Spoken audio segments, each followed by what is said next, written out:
Hello दोस्तों, good morning. स्वागत है एक बार फिर से आप सभी का एनजेटी एजुकेशन में। दोस्तों आज है 8 मई। आज की वीडियो में हम लोग बात करेंगे 8 मई 2022 के मोस्ट इंपॉर्टेंट करंट अफेयर के क्वेश्चंस के बारे में। पूरी वीडियो ध्यान से देखिएगा, पूरी वीडियो डिटेल में आपको समझाई गई है। अगर पसंद आए तो इसे लाइक और शेयर जरूर कर देना। चैनल पर नया हो चैनल को सब्सक्राइब करके बेल आइकन को जरूर प्रेस कर लेना। और अगर आप लोग दोस्तों डेली करंट अफेयर फॉलो नहीं कर पाते हो और चाहते हो 100% कवरेज मिल जाए करंट अफेयर में, 100% स्कोर कर पाओ, तो आप हमारी ई बुक्स परचेज कर सकते हो। हर एक महीने की ई बुक आया करती है दोस्तों। अप्रैल महीने की आ चुकी है। हिंदी और इंग्लिश दोनों लैंग्वेज में अलग अलग आती है, तो इंग्लिश के स्टूडेंट भी इसे परचेज कर सकते हैं। हर एक चैप्टर को डिटेल एक्सप्लेनेशन के साथ समझाया जाता है। इसके अलावा एंड में आपको प्रैक्टिस सेट भी दिया जाता है। ये ई बुक आप एमजेटी ऐप पर प्राप्त कर सकेंगे। वहीं से आप हमारे वीडियो कोर्सेज भी ले सकते हैं। इस टाइम पर एनटीपीसी और लेखपाल बैच पर खास ऑफर चल रहा है। इन दोनों बैच में से अगर किसी को भी परचेज करना है तो आप जाइएगा एप्लीकेशन पर, कहीं पर भी व्हाट्सएप का आइकन दिखे तो आप लोग ज़रूर उसको टच कीजिए। आप तुरंत पहुंचेंगे व्हाट्सएप पर और संपर्क करेंगे, अपना डाउट्स क्लियर कर लेंगे। जो भी वहाँ पर डिस्काउंट होगा आपको बताया जाएगा। चलिए तो बात करते हैं कल के क्वेश्चंस की, कहीं आप भूल न जाओ, रिवीजन कर लो क्विकली। अभी हाल ही में अंतर्राष्ट्रीय आहार निषेध दिवस मनाया गया 6 मई को, इंटरनेशनल नो डाइट डे।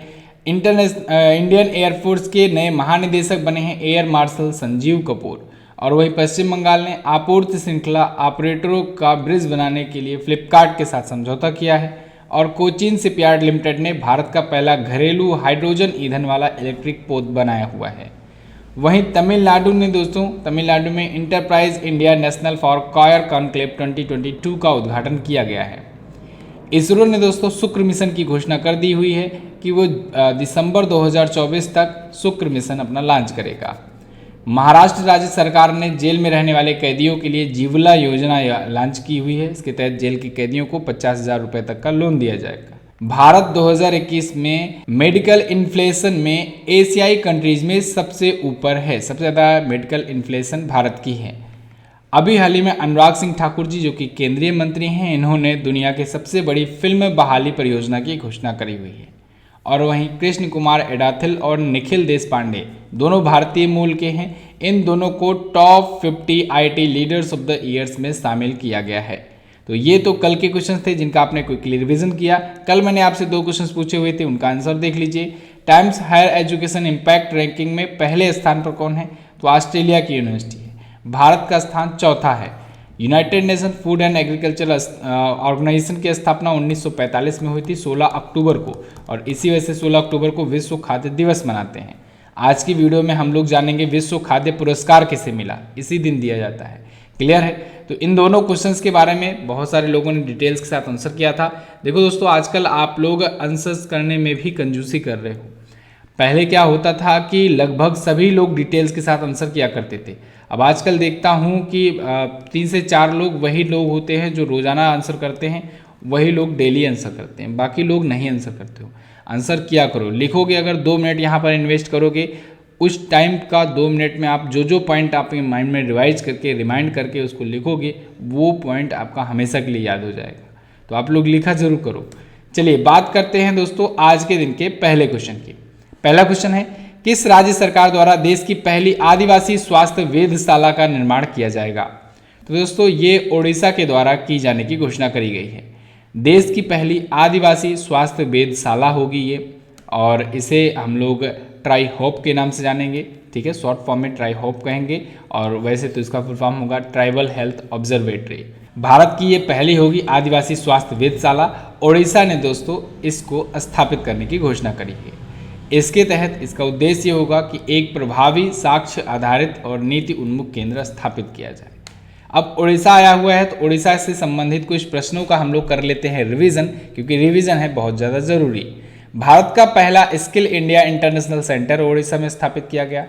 पुरुष हॉकी विश्व कप 2023 का लोगो लॉन्च किया गया है। 2023 का पुरुष हॉकी विश्व कप उड़ीसा में ही होने वाला है। राउरकेला में दोस्तों एक स्टेडियम बन रहा है, Birsa Munda international hockey stadium. Bharat का सबसे बड़ा हॉकी स्टेडियम होगा ये। अच्छा, वैसे 2018 में भी हॉकी वर्ल्ड कप की मेज़बानी उड़ीसा ने ही की थी, और 10 सालों तक भारतीय हॉकी टीम को, पुरुष और महिला दोनों हॉकी टीमों को स्पॉन्सर कर रहा है उड़ीसा।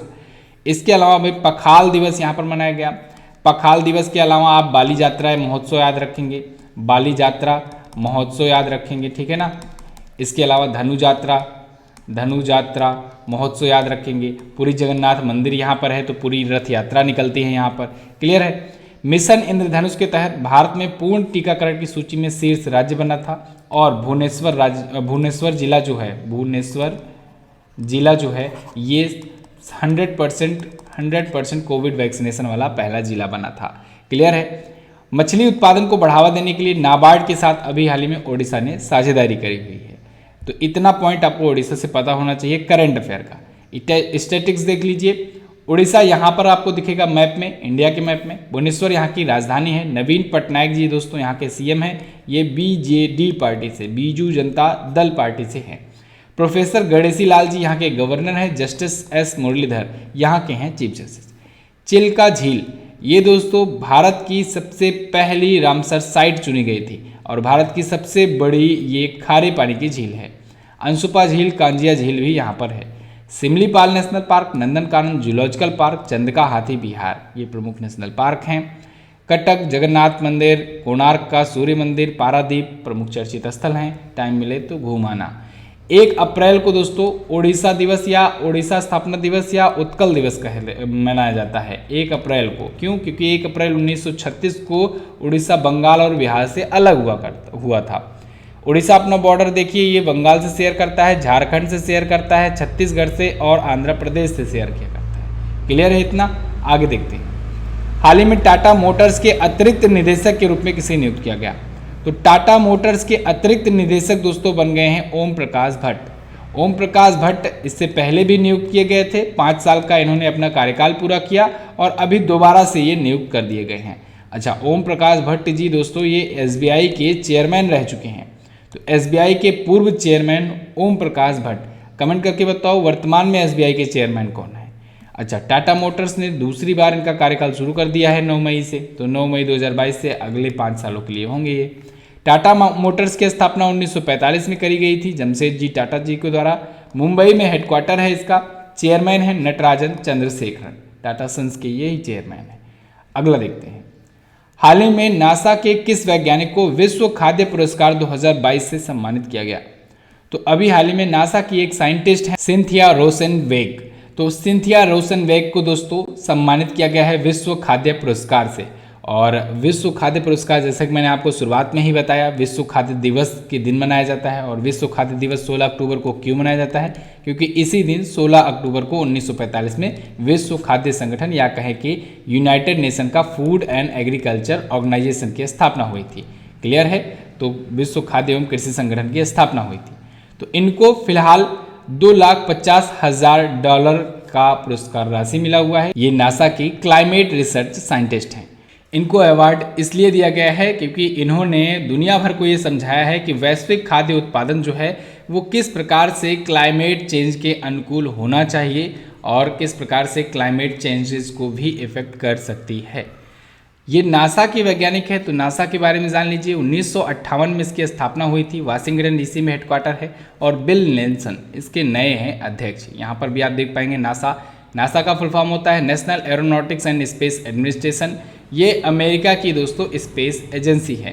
क्लियर है? इसका मोटो है for the benefits of all. Motto भी कभी कभी पूछ लिया जाता है तो याद रखिएगा। अगला, हाल ही में भारत और किस देश के बीच हाइड्रोजन टास्क फोर्स पर आशय की संयुक्त बैठक हुई या कहें कि समझौता हुआ? ठीक है ना। तो दोस्तों अभी हाल ही में भारत और इंडिया और जर्मनी के बीच में हाइड्रोजन टास्क फोर्स पर ज्वाइंट डिक्लेरेशन ऑफ इंटेंट पर हस्ताक्षर हुए हैं।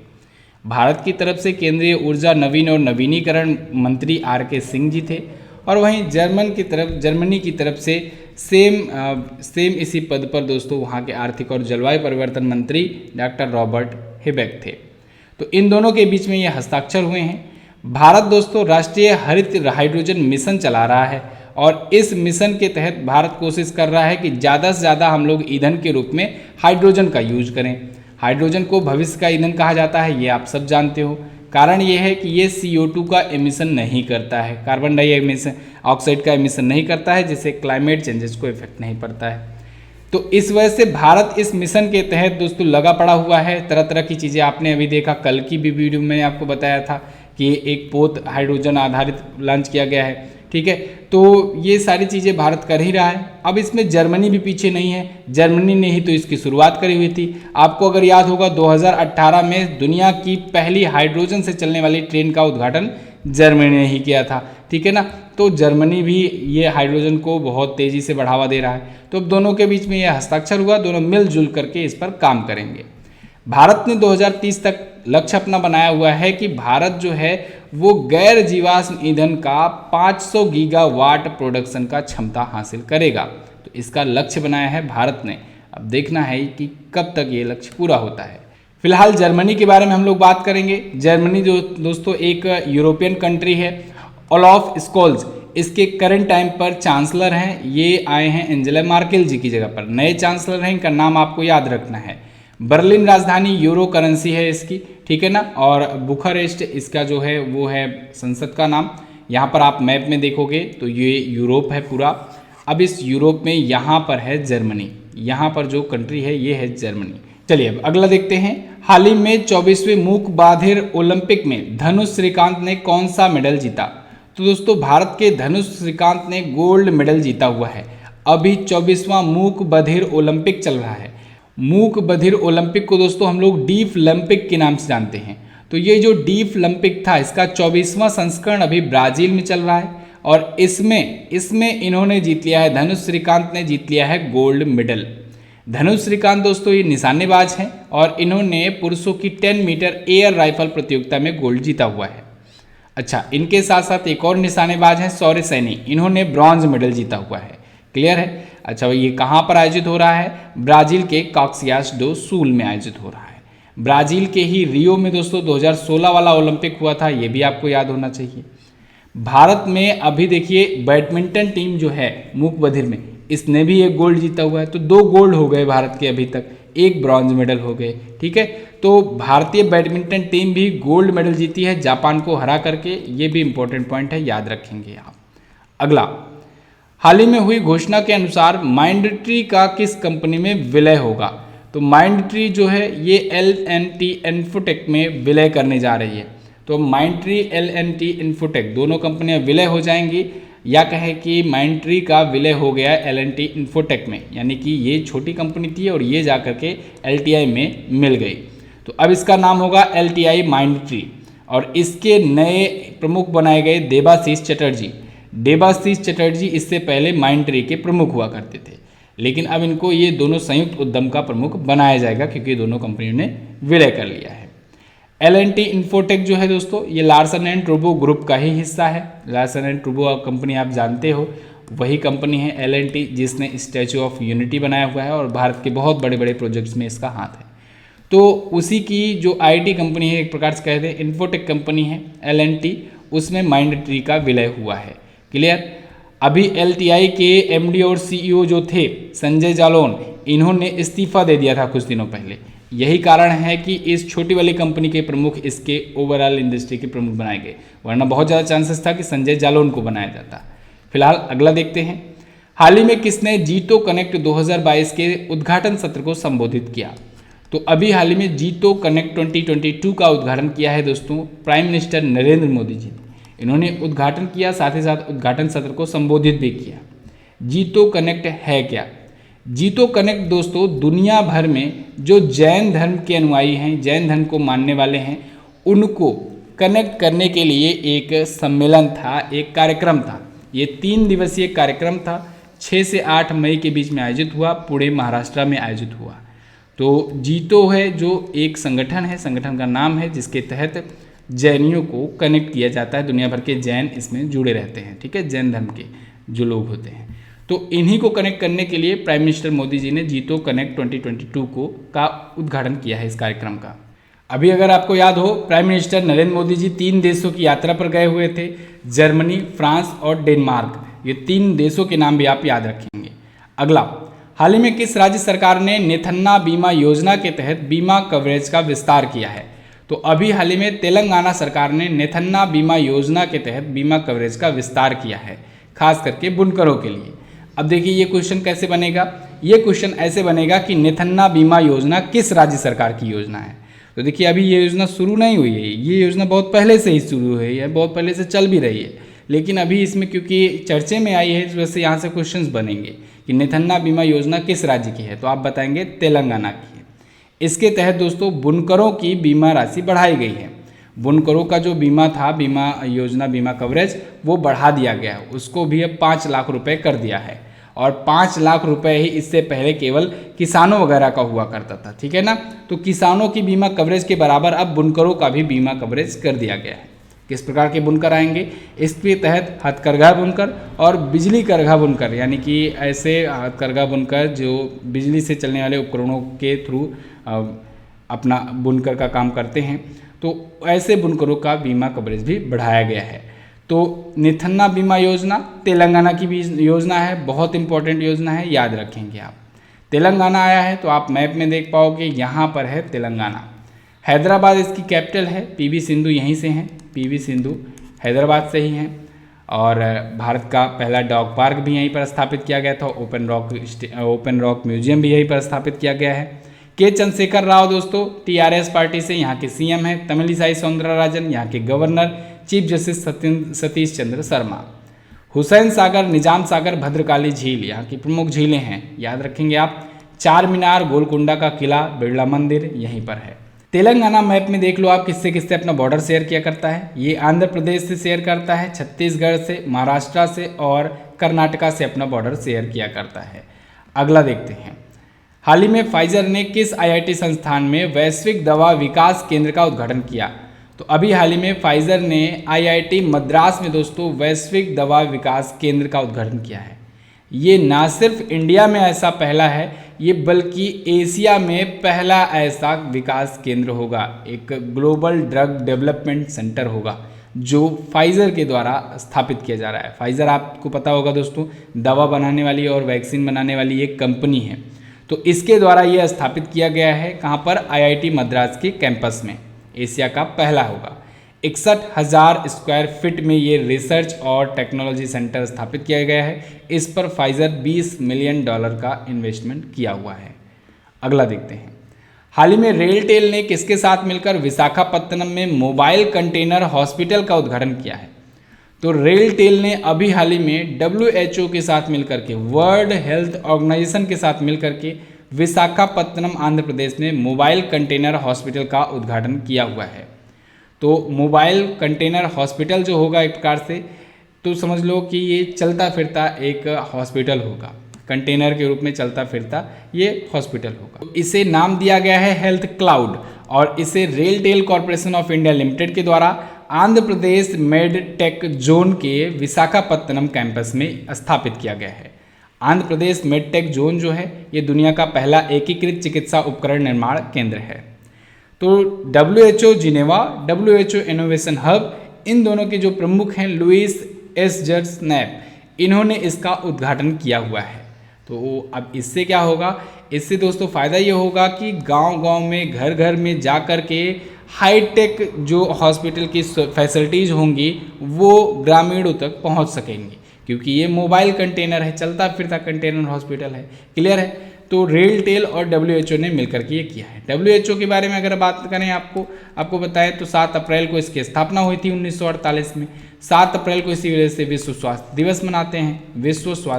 दिवस मनाते हैं। जिनेवा में इसका हेडक्वार्टर है और WHO के अध्यक्ष कौन है, टेड्रोस एधनोम।